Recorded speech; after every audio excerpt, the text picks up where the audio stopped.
मोदी उत्तराखंड के आपदा प्रभावित इलाके का दौरा करने पहुंचेंगे। उनके दौरे से पहले प्रधानमंत्री नरेंद्र मोदी के दौरे को लेकर के तमाम तरह की व्यवस्थाएं की जाएंगी। आपको ये भी बता दें क्योंकि उत्तराखंड इन दिनों भीषण आपदा की चपेट में रहा है। उत्तराखंड के कई क्षेत्र भीषण आपदा से ग्रसित हैं और ऐसे में क्योंकि प्रधानमंत्री आपदाग्रस्त इलाकों का दौरा कर रहे हैं और इसी सिलसिले में प्रधानमंत्री नरेंद्र मोदी अब उत्तराखंड आएंगे।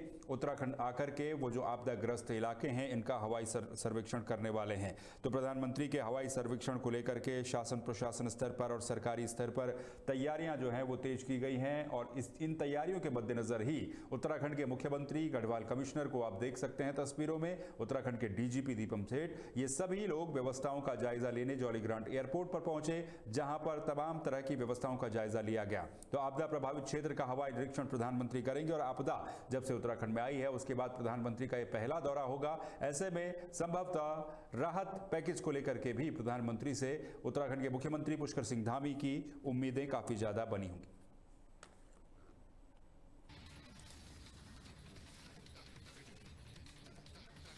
मुख्यमंत्री पुष्कर सिंह धामी की अध्यक्षता में बुधवार को उत्तराखंड मंत्रिमंडल की एक बैठक हुई जहां पर कई अलग अलग विभागों के प्रस्तावों पर चर्चा की गई। कैबिनेट की इस बैठक में कई प्रस्तावों को मंजूरी दी गई। आपको ये भी जानकारी दे दें कि कई प्रस्तावों पर चर्चा के बाद मंत्रिमंडल की मंजूरी इन प्रस्तावों को मिली है। बैठक में शिक्षा, शहरी विकास, आवास, स्वास्थ्य विभागों के विभिन्न प्रस्तावों पर चर्चा की गई और इस कैबिनेट की बैठक में उत्तराखंड कैबिनेट के तमाम जो मंत्री हैं वो मौजूद रहे। साथ ही उत्तराखंड सूचना महानिदेशक बंशीधर भगत ने ये जानकारी दी है, तमाम तरह की जानकारियां दी हैं। बंशीधर तिवारी ने जानकारियां दी हैं कि किन किन प्रस्तावों पर उत्तराखंड सरकार ने मोहर लगाई है, जिसमें नई शिक्षा नीति 2020 जिसमें आप अपने मनपसंद विषयों का चयन छात्र कर सकेंगे। नए पाठ्यक्रम भी इसमें शामिल किए गए हैं। तो उच्च शिक्षा मंत्री डॉक्टर धन सिंह रावत ने यह भी कहा है कि एनईपी यानी कि नई शिक्षा नीति के तहत प्रदेश भर के शिक्षण संस्थानों में जो छात्र छात्राएं हैं वो अब अपने मनपसंद के जो विषय हैं उनको चूज कर सकते हैं। 6 मामलों को स्वीकृति प्रदान की गई है, इसको मैं बिंदुवार आपको बता देता हूँ। महाधिवक्ता कार्यालय माननीय उत्तराखंड उच्च न्यायालय में 2 पदों का सृजन किया गया है। एक वरिष्ठ प्रमुख निजी सचिव और एक आश लिपिक का 2 पदों का सृजन जो महाधिवक्ता कार्यालय है माननीय उत्तराखंड उच्च न्यायालय में उसको स्वीकृति प्रदान की गई है। जनपद ऊधम सिंह नगर में फाजलपुर महरौला में प्राधिकरण ने वहां पर जमीन की मांग कर रखी थी, उसको आज माननीय मंत्रिमंडल ने 9 हेक्टेयर भूमि वर्तमान सर्किल रेट पर प्राधिकरण को हस्तांतरित की है, जिसमें वो अपना कमर्शियल और जो आवासीय परियोजना है उसको ले आएंगे। 9.9 हेक्टेयर। देहरादून शहर में ट्रैफिक व्यवस्था में सुधार है। देहरादून सिटी ट्रांसपोर्ट लिमिटेड नाम से एक स्पेशल पर्पज व्हीकल का गठन किया गया है। ये एक तरह की कंपनी है जो देहरादून में ई बसों का संचालन करने के लिए अधिकृत होगी और प्रधानमंत्री ई बस सेवा योजना के अंतर्गत ई बसों के संचालन के साथ साथ वर्तमान नगर बस सेवा का संचालन सुव्यवस्थित और सुगठित तरीके से ये करेगी। देहरादून सिटी ट्रांसपोर्ट लिमिटेड नामक जो ये फर्म है उसको गठन करने की आज सहमति माननीय मंत्रिमंडल के द्वारा प्रदान की गई। कुक्कुट आहार सब्सिडी परियोजना जो पशुपालन विभाग की एक स्कीम है, राज्य में पोल्ट्री मीट व अंडों की कमी को दूर करने के लिए स्वरोजगार को बढ़ावा देने के उद्देश्य से, साथ ही साथ पलायन रोकने और प्रोटीन की कमी को दूर करने के उद्देश्य से, चूँकि हमारे प्रति जो जनपद है वहाँ पर जो कुक्कुट फीड जाता है उसकी ट्रांसपोर्टेशन कास्ट अधिक होती है, तो वहाँ पर जो मुर्गी उत्पादन है, मुर्गी पालन जो है अपेक्षाकृत थोड़ा महंगा हो जाता है। उसको सब्सिडाइज करने की जो योजना है उसको माननीय मंत्रिमंडल ने स्वीकृति दी है और 3000 तक की अगर कोई मुर्गी का पालन करता है तो जो चारा उसके लिए जो फीड खरीदेगा उस पर 10 रुपये की सब्सिडी प्रति किलो मिलेगी। जी, राज्य में विभागों द्वारा प्रदान की जा रही सेवाओं को जन सामान्य को समयबद्ध रूप से देने के लिए जो राइट टू सर्विस एक्ट है और सेवा का अधिकार जो आयोग बनाया गया है उसके प्रतिवेदन को माननीय विधानसभा के पटल पर रखने के लिए उसको भी अनुमोदन प्रदान किया गया है। एक न्यायिक अकादमी भोपाल में माननीय उच्च न्यायालय उत्तराखंड के सहयोग से जनपद देहरादून में 12 व 13 अप्रैल को उत्तर क्षेत्रीय सम्मेलन का आयोजन किया गया है, जिसमें भुगतान है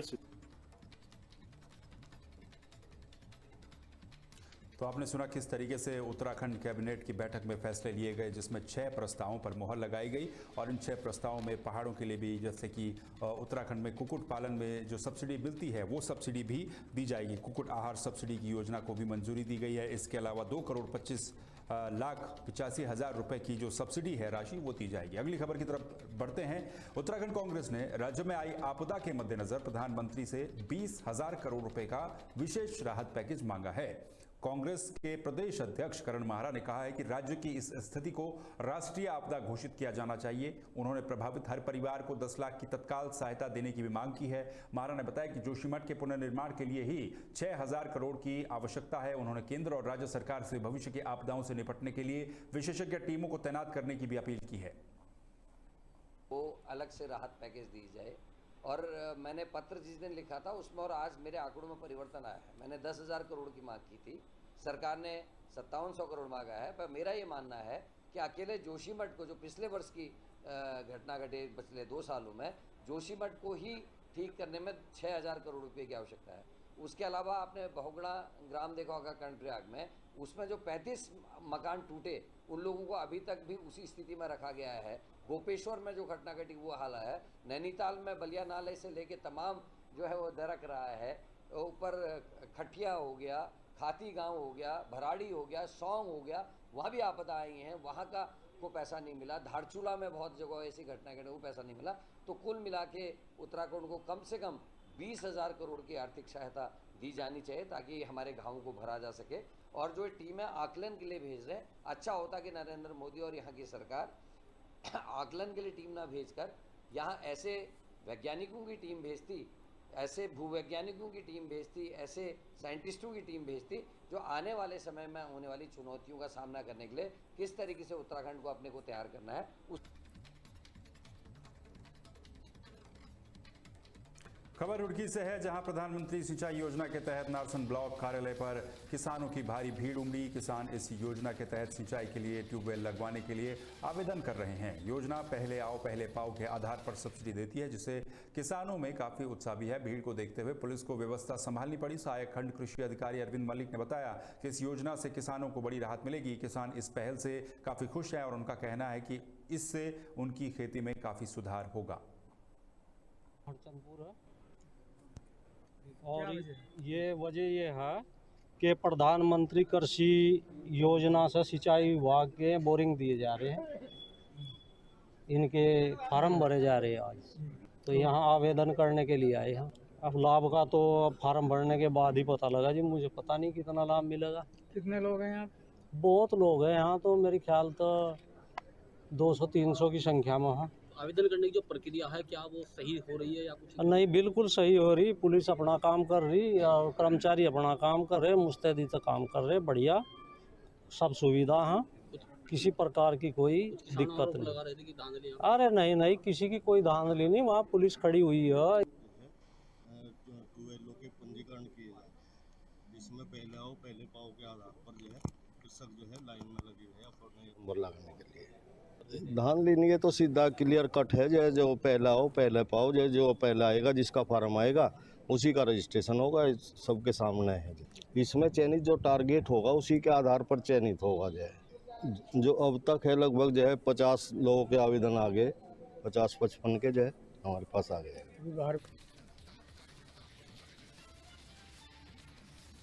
विकासनगर के खुशालपुर गांव में स्थित मदरसा सिरातुल हक ने पंजाब में बाढ़ से प्रभावित लोगों की मदद के लिए राहत सामग्री भेजी है। ग्रामीणों ने राशन, दवाइयां, कपड़े और नकदी इकट्ठा की है। आपको बता दें कि ये मदद पहले जीवनगढ़ के मदरसे के द्वारा शुरू की गई थी। इस मुहिम का हिस्सा है जामा मस्जिद खुशालपुर के इमाम मौलाना ने कहा है कि उनका उद्देश्य उन परिवारों तक मदद पहुंचाना है जो इस आपदा से बुरी तरह से प्रभावित हुए हैं। इस नेक काम में मदरसा के छात्रों और स्थानीय लोगों ने भी योगदान दिया है। हमारे पूरे गांव से जो कलेक्शन किया गया है उसमें तमाम रोज़मर्रा में इस्तेमाल होने वाली चीज़ें हैं और करीबन 5 लाख रुपए समथिंग का सामान है। 2 लाख रुपए कैश है हमारे पास में। आज हमारा यह काफ़िला वहाँ के लिए रवाना होगा इंशाअल्लाह अज़ीज़। और जिन इलाकों में बाढ़ आई है तो वहाँ हम डोर टू डोर उन तक ही सामान पहुँचा के इंशाअल्लाह अज़ीज़ कोशिश करेंगे। आगे भी प्रयास जारी रहेगा ये? हाँ, आगे भी प्रयास जारी रहेगा। जैसे ही वहाँ पानी सूखता है तो उसके बाद जिस चीज़ की वहाँ से डिमांड रहेगी हम उसके लिए उनके लिए इंशाल्लाह हम तन से कोशिश रहेंगे, पूरे तौर पर खड़े रहेंगे। किन लोगों ने सहयोग किया आपको? गांव के तमाम वासियों ने, जितने भी लोग हमारे गांव में बसते हैं, हिंदू मुस्लिम सिख भी हमारे यहाँ पे हैं, सब लोगों ने मिलजुल कर आपस में सहयोग किया है इस मामले में उन लोगों के लिए। मदरसा सिरातुल हक कुसालपुर की तरफ से और समस्त ग्रामवासियों के सहयोग से ये सामग्री पंजाब पीड़ितों के लिए यहाँ से आज रवानगी की जा रही है। इसमें समस्त ग्रामवासियों का सहयोग है। 2 लाख रुपए कैश है और कुछ सामान इसमें 3 लाख रुपए समथिंग का जो यहाँ से लोड होके उन लोगों तक डोर टू डोर पहुँचाने की प्रयास है। और जिसमें हमारा 20 क्विंटल आटा है और 1000 कपड़ों की जोड़ी है और 200-300 चप्पलों की है और चीनी है, आटा है, दाल है और भी जो ज़रूरत के सामान तेल, शैम्पू, सरफ जो भी रोज़मर्रा की होती है वो सब हमने किट के तौर पे तैयार करा हुआ है।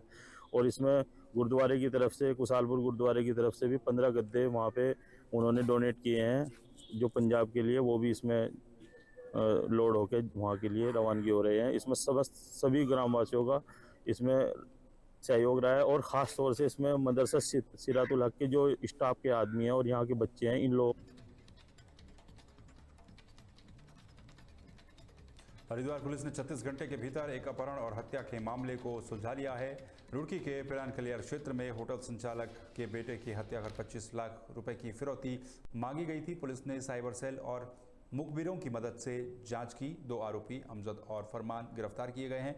दोनों ने यूट्यूब पर क्राइम पेट्रोल देखकर वारदात को अंजाम दिया। आरोपियों ने पैसे के लालच में युवक की गला दबाकर हत्या कर दी और शव को नहर में फेंक दिया।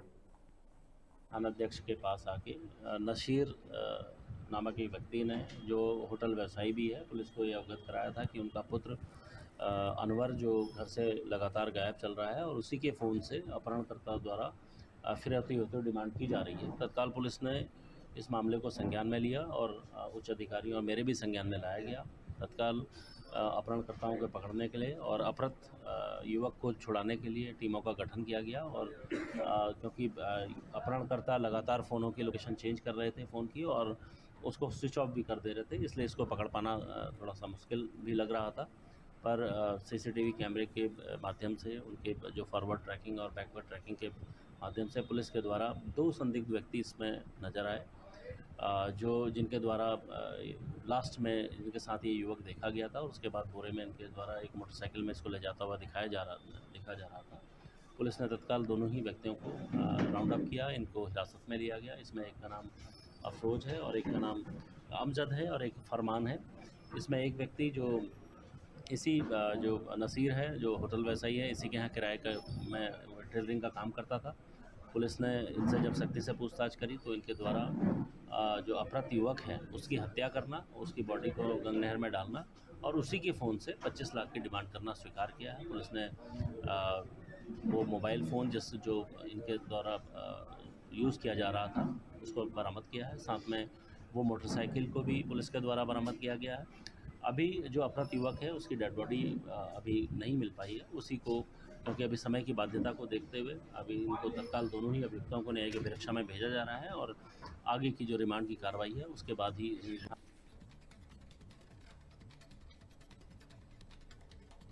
विकासनगर से दशमेश सेवक जत्थे ने पंजाब में बाढ़ से प्रभावित लोगों की मदद के लिए राहत सामग्री से भरे ट्रक रवाना किए। ये सामग्री अजीत नगर गुरुद्वारे में शहर के लोगों के द्वारा एकत्रित की गई थी। जत्थे के बलबीर सिंह ने बताया कि 2 ट्रकों में राशन, पानी, दवाइयाँ, कपड़े और अन्य ज़रूरी सामान भेजा गया। उन्होंने कहा कि ये एक ऐसी पहल है जो मानवता और सेवा का संदेश देती है। है दशमेश सेवक जत्था, जिसके बैनर के नीचे हमारे यहाँ आसपास के इलाकों के जितने नौजवान युवक हैं वो सब उसमें जुड़े हैं। सिख यूथ हमारा विकास नगर से, देहरादून से, हमारे दिल्ली से नौजवान हमारे भाई हैं, वो सब लोग हम इस संस्था में जुड़े हैं। तो इस संस्था ने एक ये पहल करी कि जो पंजाब में जो ये आपदा आई है, हर जगह पंजाब खड़ा है, हम पंजाब के साथ खड़े हैं, तो उसी के तहत हमने ये सामग्री यहाँ पे एकत्र की है। और सामग्री में विशेष तौर पे वो सामग्री यहाँ एकत्रित की है जिसकी वहाँ से हमारे को डिमांड आई थी। हमने पहले वहाँ पता किया है अलग अलग स्थानों पे किस तरह के सामान की जरूरत है, तो राशन और ये सामग्री तो वहाँ बहुत ज़्यादा पहुँच चुकी थी। तो जैसे हमें पता लगा कि भैया जिस चीज़ों की डिमांड है, जैसे सबसे ज़्यादा वहाँ पे डिमांड आ रही थी पशुओं की दवाइयों की, पशुओं के चारे की, क्योंकि राशन पे सबका ध्यान ज्यादा था, पशुओं के राशन पे किसी का ध्यान ज्यादा नहीं दिया था। तो वहां से जब उन्होंने बताया तो पशुओं का चारा हमने इसमें किया, पशुओं की दवाइयाँ की, मनुष्यों की दवाइयाँ की, और सैनिटरी पैड्स वगैरह की बहुत जरूरत आ रही थी, खाने के जो रेडीमेड अचार टाइप की चीजें थी, और मेडिसिन हमारे को यहाँ मानिए कि दिल्ली से भी हमारे को लोगों ने यहाँ पे मेडिसिन भेजी हैं, आसपास के इलाकों से ब्लीचिंग पाउडर, इस तरह की जो जरूरत की चीजें थी, आपके फिनाइल्स बहुत प्रचुर मात्रा में यहाँ पे हमारे को करनी पड़ी है, और बहुत सारी चीजें ऐसी हैं जो कि आम चीजों से हटकर यहाँ पर जरूरत पड़ रही थी। तो उन चीजों को हमने यहाँ पर एकत्र किया है, और सभी लोगों का इसमें हमारे को बहुत सहयोग मिला है, मतलब हमारी उम्मीद से कहीं बढ़कर। रुड़की के खंजरपुर क्षेत्र में वन विभाग ने सांपों के जहर के अवैध कारोबार का पर्दाफाश किया है। पीपल फॉर एनिमल्स संगठन की शिकायत पर कार्रवाई करते हुए वन विभाग ने एक गोदाम पर छापा मारा और 86 जहरीले सांपों को बरामद किया। पीएफए के शिकायतकर्ता गौरव गुप्ता ने इस बड़े अवैध कारोबार को लेकर वन विभाग की कार्यप्रणाली पर सवाल उठाए हैं। विभाग ने वाइल्ड लाइफ एक्ट के तहत कार्रवाई शुरू कर दी है। प्रॉपर कड़ी ये है कि हमें मुखबिर खास से सूचना मिली थी कि ये नितिन कुमार नाम का एक व्यक्ति है जो बड़े पैमाने पर सांप के जहर की और सांपों की तस्करी करता है, और जितना भी ये सांप का जो जहर है वो जितने भी तस्कर हैं जो रेप पार्टी ऑर्गेनाइज कराते हैं, जैसे आपको पता होगा पिछले दिनों हमने एलविश यादव को पकड़ा था सांप के जहर के साथ। एलविश यादव और उसके गिरोह के लोगों को ये जहर सप्लाई होता था रेप पार्टियों में, और ये जांच का विषय है कि इतने बड़े पैमाने पे यहाँ काम हो रहा है। यहाँ सांप रखे हुए हैं जंगल में, ठीक है। 2023 की ये परमिशन दिखा के, जबकि इसकी परमिशन लैप्स है, उसके बाद ही उस परमिशन को दिखा के यहाँ पर सांप ला रहे हैं, सांपों का जहर निकाल रहे हैं, और जब वो सांप की विष ग्रंथि निकल जाती है, वो मर जाता है, तो उसको यहीं पर ही खेतों में दाब दिया जाता है। क्या पीएफए को पता चल गया दिल्ली से कि यहाँ पर 80-90 सांप रखे हुए हैं और सांपों का जहर रखा हुआ है, तो क्या यहाँ के लोकल फॉरेस्ट वालों को नहीं पता, यहाँ के लोकल वाइल्ड लाइफ वालों को नहीं पता, या मतलब कि अभी जो है मौके पे जो हमको इन्फॉर्मेशन मिली थी कि यहाँ पे एक फैसिलिटी चल रही है कि जिसमें सांप रखे हुए हैं, तो उसके एवज में हम लोग मौके पे आए हैं और हमको सांप बरामद भी हुए हैं, 2 प्रजाति के, कोबरा है और रसल वाइपर है। तो उसके केस में हमने अभी सांपों को अपनी अभिरक्षा में ले लिया, बाकी कार्रवाई हम कर रहे हैं। सर क्या रखने की इसके बाद अनुमति किस तरीके जो भी इसमें अपडेट होगी वो हम लोग आपको बता देंगे। लेखा जोखा मिला इसके आपको? लेखा जोखा क्योंकि मालिक अभी मौके पे है। वेमन मिला या नहीं मिला? नहीं, वेनम नहीं मिला इसमें। यहाँ पे कोई कब से चल रही थी ये संचालित हो रही थी? ये इसके पास पहले भी लाइसेंस वगैरह सब इसके पास पहले से था, लेकिन अभी क्योंकि जो हमारे पास जो इन्फॉर्मेशन आई थी पीएफए करके एक वो है, वहाँ से हमको इन्फॉर्मेशन आई थी और उसके बेस पे हमने इस पर अभी कार्रवाई की। आज तक आपने यहाँ पे कोई बताया ऐसा नहीं, इसमें पहले एक विजिट हुई थी, लेकिन इसकी फैसिलिटी अभी यहाँ शिफ्ट हुई है, इससे पहले नहीं। सर क्या जगह शिफ्ट हुई है कि नियम के माने तो हर महीने एक विजिट होती है, लेखा जोखा चेक होता है, वो किया किसी ने आप तक विभाग ने? नहीं, मेरे संज्ञान में ऐसा नहीं है। मैं भी प्रधानमंत्री नरेंद्र मोदी के जन्मदिन पर यानी कि 17 सितंबर से गांधी जयंती तक स्वास्थ्य विभाग एक विशेष पखवाड़ा आयोजित करेगा। इसकी तैयारियों की समीक्षा करने के लिए स्वास्थ्य सचिव आर राजेश कुमार ने हरिद्वार में अधिकारियों के साथ एक बैठक की। इस दौरान सभी सरकारी अस्पतालों, सीएचसी और पीएचसी में विशेष हेल्थ कैंप लगाए गए। इन कैंपों में बीमारियों की जांच के साथ साथ ब्लड डोनेशन कैंप भी आयोजित होंगे। बैठक में जिला प्रशासन, स्वास्थ्य विभाग के अधिकारी और जनप्रतिनिधियों ने भाग लिया। ग्राम सभा से लेके यानी आयुष्मान आरोग्य मंदिर लेवल से लेके पीएचसी, सीएचसी, डिस्ट्रिक्ट हॉस्पिटल, सब डिस्ट्रिक्ट हॉस्पिटल और मेडिकल कॉलेज लेवल पे हम लोग मेडिकल कैंप्स ऑर्गेनाइज करेंगे। और मेडिकल कैंप्स में मुख्यतः हम 3 चीज़ें करेंगे। एक तो स्क्रीनिंग करेंगे नॉन कम्युनिकेबल डिसीज़ का, जिसमें महिलाओं का और बच्चों का हम लोग स्क्रीनिंग करेंगे, क्योंकि फोकस ही महिलाओं और बच्चों पे है। दूसरा है हमारा ब्लड डोनेशन कैंप्स हम लोग ऑर्गेनाइज करेंगे, जिसमें टारगेट हमारे 1 लाख यूनिट इकट्ठा करने का है। और तीसरा है हमारा निक्षय मित्रों को इनरोल करना। और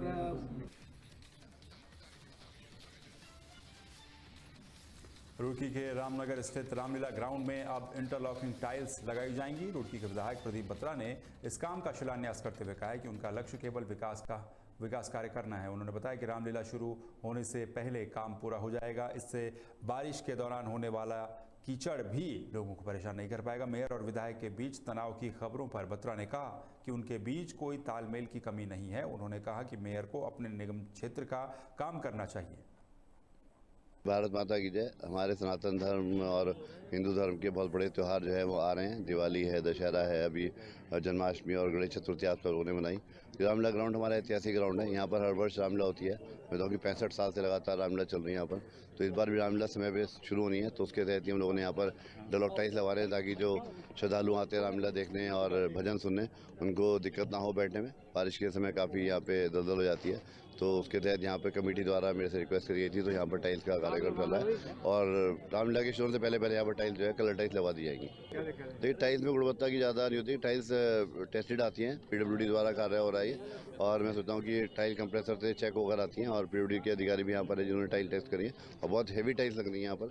अगर आप इसके ऊपर डबल 10 टायर ट्रक भी चढ़ाएंगे तो मैं सोचता हूँ कि ये टाइल्स को कुछ नहीं होगा। देखिए बरसात खत्म होने का हम लोग वेट कर रहे थे। बरसात खत्म होते ही गड्ढा मुक्त रुड़की बनाने का हम लोगों ने बीड़ा उठाया और हमारे माननीय मुख्यमंत्री जी ने भी कहा कि गड्ढा मुक्त उत्तराखंड बनेगा, तो उस तहत बजट मंजूर हो गए। हॉट मिक्स प्लांट चलने वाले, सभी सड़कों की मरम्मत करी जाएगी और जो सड़कें बनने वाली उनका कार्य शुरू हो जाएगा। आज भी 10 सड़कों का कम से कम भी हम लोग कार्य देख रहे हैं, उनका शिलान्यास कर रहे हैं। फीता काटना और उद्घाटन करना हमारा लक्ष्य नहीं, हमारा लक्ष्य काम करने का। तो काम का निरीक्षण करने में आया था और काम होना चाहिए, काम शुरू हो जाए, ये बहुत बड़ी बात है। खाली फीता काट कर मैं समझता हूँ कि मेरा उद्देश्य नहीं है। और कोई अगर सम्मान से फीता रखता है तो काटने में कोई गुरेज नहीं है, पर हम लोग हमेशा ये कहते हैं कि काम का निरीक्षण करें।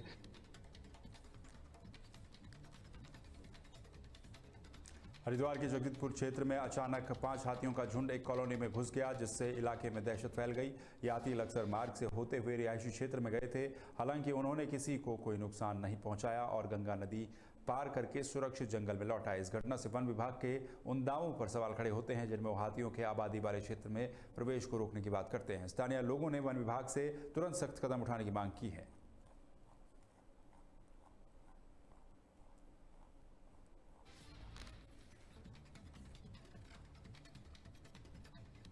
उत्तराखंड की खबरों में फिलहाल के लिए बस इतना ही। बाकी खबरों के लिए आप बने रहिए तहलका डिजिटल के साथ। नमस्कार।